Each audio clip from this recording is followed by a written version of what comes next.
Hello, good evening, नमस्कार। India ने आज स्पेस सेक्टर में यानी अंतरिक्ष के क्षेत्र में बहुत बड़ा अचीवमेंट हासिल किया है। वह क्या है? आदित्य L1 यानी हमारा पहला सौर मिशन, सूर्य को ऑब्जर्व करने वाला सोलर ऑब्जर्वेटरी ने हेलो ऑर्बिट का एक चक्कर पूरा कर लिया है। वह हेलो ऑर्बिट कहाँ पे है? L1 पॉइंट पे, इसलिए यहाँ पे L आया। अब यहाँ पे कई टर्म हम लोग समझेंगे। सबसे पहले समझेंगे कि हेलो ऑर्बिट से पहले समझेंगे L1 क्या है। अगर नंबर है L1 means L2 L3 L4 क्या है? L मींस यहाँ होता है लैग्रेंजियन, यानी लैग्रेंज नाम के मैथमेटिशियन थे, उन पे पढ़ा है, उन्होंने इस पॉइंट को खोज किया है। तो हमारा आदित्य कहाँ प्लेस किया गया है? L1 पे, और L1 पे उन्होंने एक ऑर्बिट पूरा कर लिया है 178 डेज में। इस ऑर्बिट को हेलो ऑर्बिट बोलते हैं। ये सारी चीज एक एक करके अभी हम समझने का प्रयास करते हैं। चलिए शुरू करते हैं न्यूज से। भारत का पहला सोलर मिशन, भारत का पहला सौर मिशन, सूर्य को अध्ययन करने वाला मिशन, जिसका नाम है आदित्य L1। नाम एक्चुअली आदित्य है, L1 पे प्लेस किया गया, इसलिए आदित्य L1 बोला गया। इन्होंने पहला हेलो ऑर्बिट कंप्लीट कर लिया है। वह हेलो ऑर्बिट कहाँ है? सन और अर्थ के सन अर्थ सिस्टम पे है। कब किया? 2 जुलाई 2024 को। यह 178 यानी 178 डेज में एक चक्कर पूरा कर लिया है L1 के, जिसको हेलो ऑर्बिट बोलते हैं, है ना। अब यह जो पूरा किया है, इसमें बहुत सारी परेशानियां आई है। उस परेशानी को मनवरिंग करके, यानी आदित्य यहां से इसरो ने उसको दूर करके और यह टारगेट को पूरा किया है, मानी एक चक्कर लगा लिया है ना। चलिए अब हम देखते हैं यहाँ पे। सबसे पहले देखेंगे कि यह लैग्रेंजियन पॉइंट क्या है ना। उसके बाद में देखेंगे कि हेलो ऑर्बिट क्या होता है, क्योंकि ऑर्बिट में आप लोग पढ़े होंगे, जैसे low earth orbit, high earth orbit, medium earth orbit. अब इसमें फंक्शनल ऑर्बिट में हो गया polar orbit, sun synchronous polar orbit, geosynchronous orbit, geostationary orbit, geosynchronous transfer orbit. लेकिन यह हेलो ऑर्बिट क्या होता है? हेलो ऑर्बिट क्या होता है? चलिए सबसे पहले देखते हैं L1 क्या है, यानी लैग्रेंजियन पॉइंट क्या है। देखिए लैग्रेंजियन पॉइंट, यहां देखिए, अगर अर्थ है, समझिए थोड़ा सा, अर्थ है, अगर इसके चारों तरफ अगर सैटेलाइट घूमता है तो यहाँ पे दो फोर्स काम करते हैं। एक तो होता है सेंट्रीपेटल फोर्स, जो बाहर की तरफ लगता है ना, और एक जो होता है ग्रेविटेशनल फोर्स, जो नीचे की तरफ अर्थ खींचता है, ग्रेविटेशनल फोर्स, है ना। अब अगर यह दोनों बैलेंस हो जाए तभी तो ये घूमेगा। अगर बैलेंस नहीं हो, मान लीजिए कि GF अगर ज्यादा हो जाए CF से, तो क्या हो जाएगा? नीचे गिर जाएगा। अगर यह ज्यादा हो जाए तो आगे निकल जाएगा, या घूमेगा नहीं। आ रहा बात समझ में? तो यानी हर बॉडी का अपना एक ग्रेविटेशनल पुल होता है, जो F=m1m2/d² होता है। मीन्स जितना हेवी बॉडी होगा उतना ही तेजी से, उतना ही फोर्स से किसी और बॉडी को खींचेगा, है ना। अगर दो कोई बॉडी हो, ध्यान से समझिए, दो कोई बॉडी हो, है ना। अब उस दोनों बॉडी के बीच में अगर यह बड़ा बॉडी हो तो इसका ग्रेविटेशनल फोर्स का एरिया बड़ा होगा, छोटा बॉडी हो तो छोटा होगा। अब इस दोनों के बीच में कोई तो पॉइंट होगा जहां पे दोनों का ग्रेविटेशनल पुल बैलेंस होगा, है ना। तो वहां पे क्या होगा कि कोई चीज आराम से घूमेगा, है ना। यानी लैग्रेंजियन पॉइंट क्या होता है कि ग्रेविटेशनल पुल जो होता है कोई दो लार्ज बॉडी का, वह इक्वल हो जाते हैं इसके सेंट्रीपेटल फोर्स का, जो कि वह स्पेसक्राफ्ट लगाता है, यह सेंट्रीपेटल फोर्स का। मींस साधारण भाषा में समझो तो यह दोनों कैंसिल आउट हो जाता है। इसको मैथमेटिकल कैलकुलेशन से निकाला गया, जोसेफी लुइस लैग्रेंज निकाले, इसलिए इसको लैग्रेंज पॉइंट बोलते हैं या लैग्रेंजियन पॉइंट बोलते हैं, है ना। थोड़ा सा पिक्चर से समझिए। देखिए ये सन है और ये अर्थ है। तो अभी तक सैटेलाइट कहां होता था? इस ऐसे घूमता था, है ना। मान लीजिए कि ये अर्थ है, यहां देखिए अर्थ है, तो सैटेलाइट अर्थ के चारों तरफ घूमता था। या तो पोल टू पोल घूमेगा तो पोलर ऑर्बिट हो जाएगा, अगर इक्वेटर से घूमेगा और इसका जो टर्निंग पॉइंट से मिला देगा तो जियो स्टेशनरी हो जाएगा, थोड़ा सा एंगल इक्वेटर से बना लेगा तो जियो सिंक्रोनस हो जाएगा, ये हो जाएगा ऑर्बिट, है ना। अब हमको क्या करना है? हमको सूर्य का अध्ययन करना है। हमको सौर मिशन भेजना है। तो क्या होगा, अगर यहाँ पे इसमें अगर हम सेटेलाइट डालें, जो पहले ऐसा आदित्य के बारे में बोला गया था कि इसको लो अर्थ ऑर्बिट में ही डालेंगे, तो क्या होगा, यह सूर्य के चारों तरफ तो चक्कर लगाएगा, सूर्य भी अर्थ भी घूम रहा है सूर्य के चारों, सॉरी अर्थ के चारों तरफ चक्कर लगाएगा।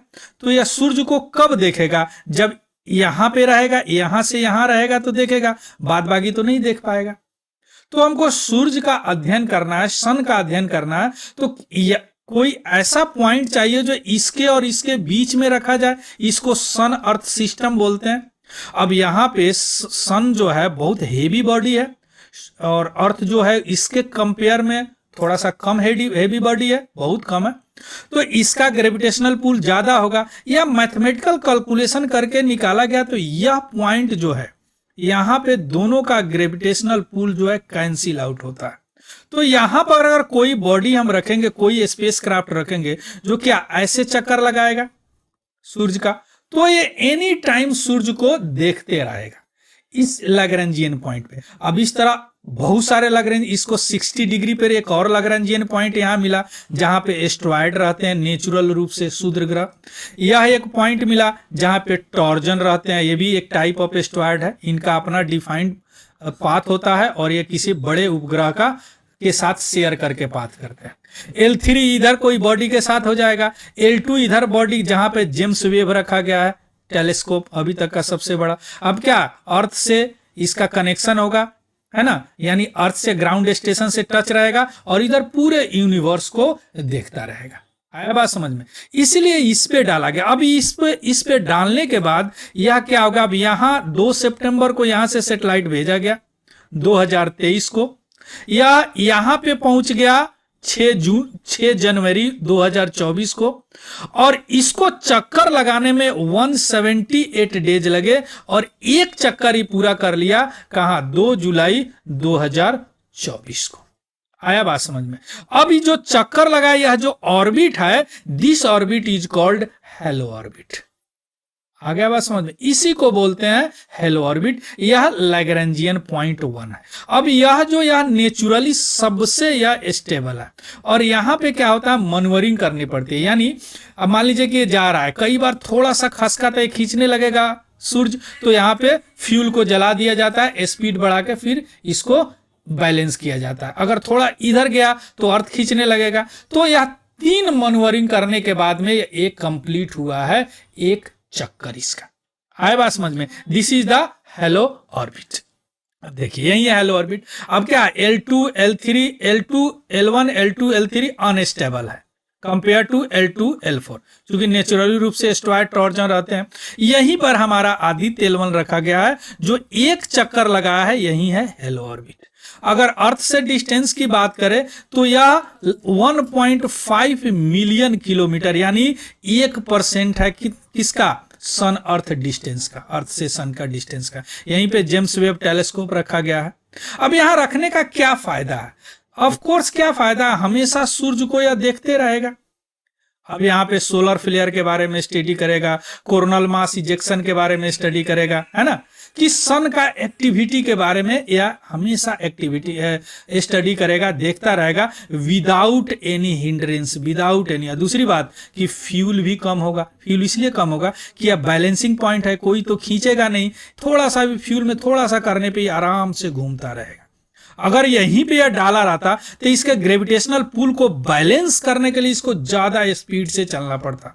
अगर यहां पे डाला रहता तो फिर इसके अर्थ के ग्रेविटेशनल पुल को बैलेंस करने के लिए ज्यादा चलना पड़ता, ज्यादा स्पीड लगाना पड़ता।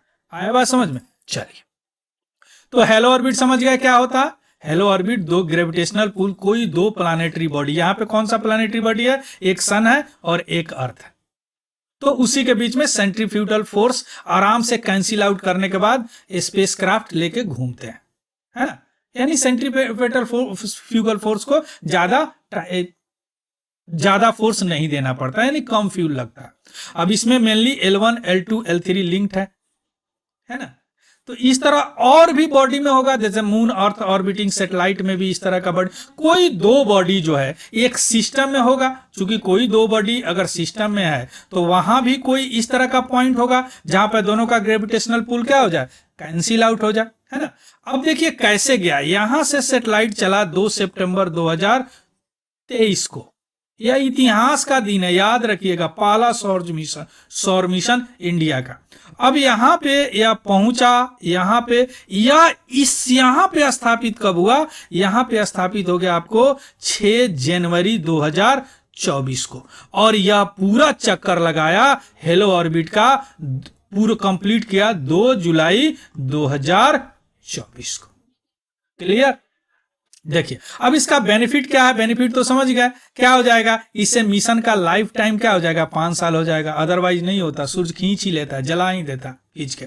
फ्यूल का कंजप्शन कम होगा, क्योंकि वह क्या है, कैंसिल आउट पॉइंट है, किसी का ग्रेविटेशनल पुल ज्यादा नहीं है ना। लेकिन आपको मनवरिंग करना पड़ेगा। मनवरिंग मीन्स ऐसा नहीं है कि यह घूम रहा है, सन है, ये घूम रहा है और ये अर्थ है, ये घूम रहा है, तो इसको कई बार ये खींच लेते हैं, है ना। तो इसको एनी टाइम कांस्टेंट आपको देखना पड़ेगा, जैसे खींचे, फ्यूल जलाइए, स्पीड बढ़ाइए, इसको मनवरिंग बोलते हैं, बूस्टिंग भी बोलते हैं, है ना। और दूसरी बात कि यह सन को एनी टाइम देखता रहेगा बिना किसी परेशानी के। क्लियर। अब हम आते हैं कि आदित्य L1 के बारे में थोड़ा सा देख लेते हैं। यह पहला सोलर मिशन है आदित्य L1 स्पेसक्राफ्ट इसलिए स्पेस में घूमता है, स्पेसक्राफ्ट है। यह 2 सितंबर 2023 को लॉन्च हुआ। हेलो ऑर्बिट में कब इंसर्ट हुआ, 6 जनवरी 2024 को। इसका ऑब्जेक्टिव क्या है, सोलर सन कोरोना को स्टडी करना, है ना, सोलर इमिशन को स्टडी करना, सोलर विंड को स्टडी करना, फ्लेयर को स्टडी करना, कोरोनल मास इजेक्शन को स्टडी करना, और चारों तरफ एनी टाइम 24/7 घूमते रहना, यानी सन के एक्टिविटी को ऑब्जर्व करना। चूंकि पूरा जो स्पेस वेदर है इसका एक मेन कारण यही है। एक मैं वीडियो बनाया था जिसमें स्पेस एक्स का 38 सैटेलाइट भेजे और ऑर्बिट में गया नहीं, because of the solar sun activity, because of the space weather. Space weather का प्रमुख कारण जो है सन का एक्टिविटी, है ना। देखिए स्पेस क्राफ्ट 7 पेलोड कैरी करेंगे, जो कि ऑब्जर्व क्या करेंगे, फोटोस्फीयर को, क्रोमोस्फीयर को और outermost layer of the sun, जिसको कोरोना बोलते हैं, यूजिंग क्या, इलेक्ट्रोमैग्नेटिक एंड पार्टिकल डिटेक्टर। देखिए यह सन का कोर है, या जो नजदीक होता है फोटोस्फीयर बोलते हैं, इसका जो टेम्परेचर होता है 6000 केल्विन है, जबकि क्रोमोस्फीयर इससे दूर है कोरोना, इसका टेम्परेचर मिलियन डिग्री है। अब यही फिजिसिस्ट अभी तक नहीं इसको समझ पाए कि क्यों इसका मिलियन डिग्री है। इसी के लिए सारे सोलर मिशन भेजे जाते हैं। पार्कर सोलर वेव भी भेजे गए जो पहली बार कोरोना को टच किया।